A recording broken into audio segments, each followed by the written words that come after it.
What up, Danger? It's me, Kanada. If you're watching this, you are in danger. I'm the danger. Ooh, that's not a joke that's been made before. I bet. So, I saw a sequel. I saw, yet again, another Spider-Man. Ba-da-ba-da-ba-da. Bum-ba-da-da-da. Spider-Man song. I saw Spider-Verse 2. It was Spider-Man Across the Spider-Verse. The CGI bear behind me. Cool. So, last time we saw a Spider-Verse movie, it was kind of a big deal.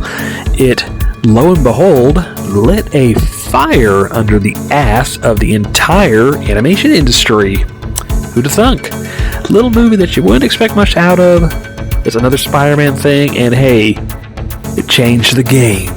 Ooh, isn't that special? And doing so caused a lot for its sudden surprise sequel duo. Yeah, there's two of these coming. To live up to, and it pretty much did. I'll start with the basic start here of visuals. First one, again, kind of caused a big shift in Western animation.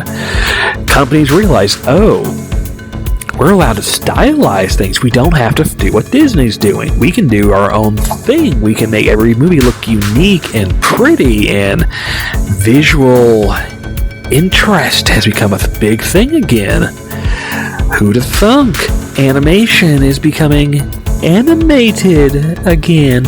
Ooh, animation right in front of your face. And now here we are. Spider-Verse 2. The Twoing. The Devil Spider. The Spiderings. There's jokes here, it's fine. It's here, and it makes the first one's visuals look kind of simple. Hard to believe it's been 5 years already since the last movie. Yeah, I know. Skeletons. Jokes. Old. And they did not rest on their laurels. The movie is another jump visually.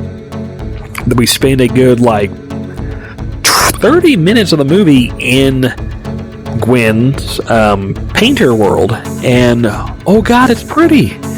I have not seen, outside the first Spider-Verse movie, honestly, this kind of visual look. That whole section is, every frame is a pretty painting, and it moves, and you're like, oh god, that's animation, that's not actually paint. Oh wow, that's cool shit, man, that's neat. And it continues, the basics of the main regular worlds look improved. The animation is more fluid, better is happening, better textures, there's more going on in general. It looks alive, looks really good and crisp and visually engaging. And then you get to the other worlds, like 2099's world. It's a big futurism thing. It's a explosion of Spider-Man characters. There are some turbo deep cuts. And then there's the other big animation one I want to point out is Spider-Punk, who is the MVP of the movie, honestly. And he is animated in a way I've never seen anything done before, to where the character is, parts of his costume and his body are animated on different frames, and each different frame thing will have a different art style attached to where he looks like a British punk rock band cover for every frame of his animation. And he changes based on mood and what's happening in the scene.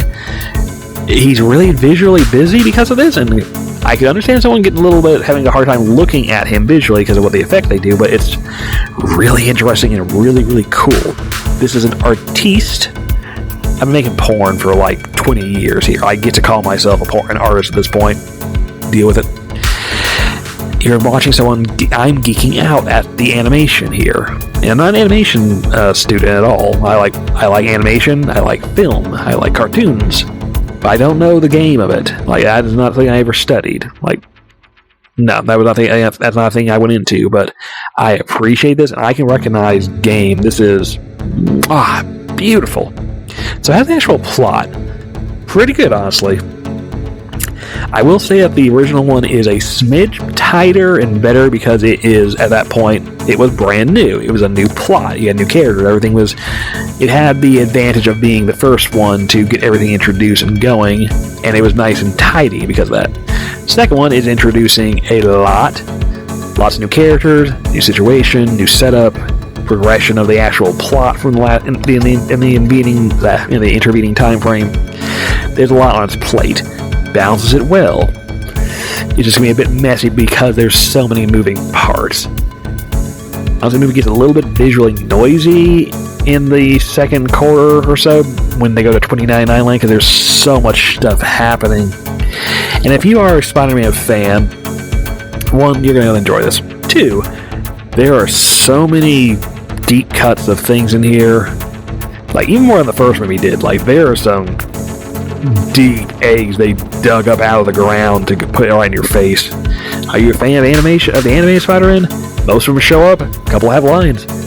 Video game references, TV references, other stuff I don't going to go into due to Spoiler Town. Actually, that is the thing I'm going to stay out of Spoiler Town for this because I want you to actually see this thing. And I recommend you see this in the theater and sit in the back row so you can see all the stuff with full view and let your eyeballs adjust to seeing everything happening. Because being this close to the camera for the entire movie would be really, to the screen would be really, really bad to watch this as. You want nice and far back where you can take it all in. But yeah, it's a good movie. It's a part one. You notice that when they first were announcing this thing, they were calling it Across the Spider-Verse Part 1. Yeah, they started dropping the Part 1 part because they realize that people sometimes get pissy about things having obvious cliffhangers. This one does, so be aware, go in aware this is Part 1. It is a complete feeling film. It's not too bad in terms of things going. Like, there are arcs, they get going, they get partly resolved, and things move on to being the next chunk of things for the next movie. But then anyway, that's reasonably satisfying. You don't feel like you wasted your time and just wait and should have just waited until the third one was out and just watched both back to back. It's not quite that bad. There is satisfaction going on here, and honestly, there's so much happening in this movie that I'm actually okay with this being split in two, because that gives me time to rest to prepare for the next one in the, I think, spring is what's supposed to come out. So, looking forward to that.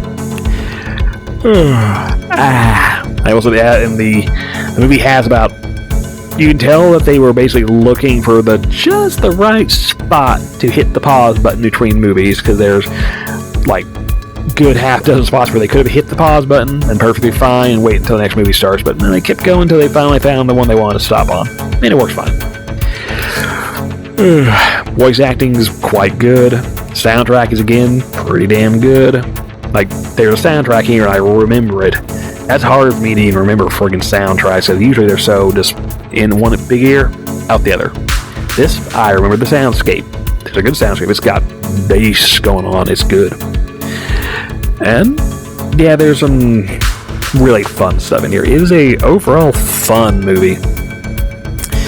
It gets serious. There's a lot of serious stuff, and there's actual legit, hey, we have characters, we're going to develop these characters, we're going to give them arcs and stuff to deal with. It's done well. It's nice to remember, like, animation, you can do pretty much anything you want with animation. Most people choose not to do anything beyond just spectacle, but when the movie slows down and actually takes time to go through this stuff, some of the best stuff in the whole movie. Also helps that a good chunk of that is taking place in one of the most pretty-ass things I've ever seen in animation before.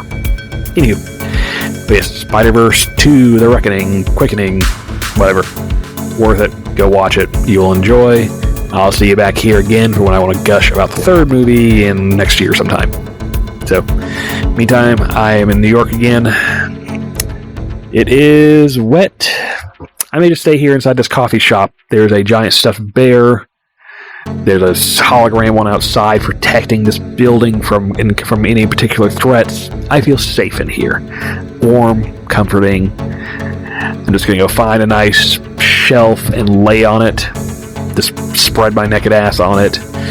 Get in the way of someone trying to check out at the counter because I'm a cat. That's what we do. You're welcome.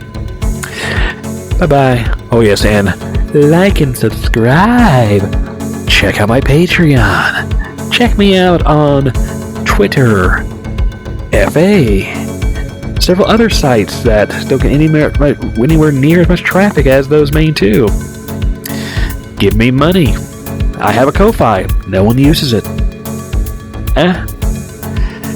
If you want to dress up as an orange naked cat with no dick, I'm not going to stop you. I'm going to encourage you to. Because, hey, I'm pretty damn good. Or so I'm told. Bye. Like, subscribe. I love you. Thank you. Bye.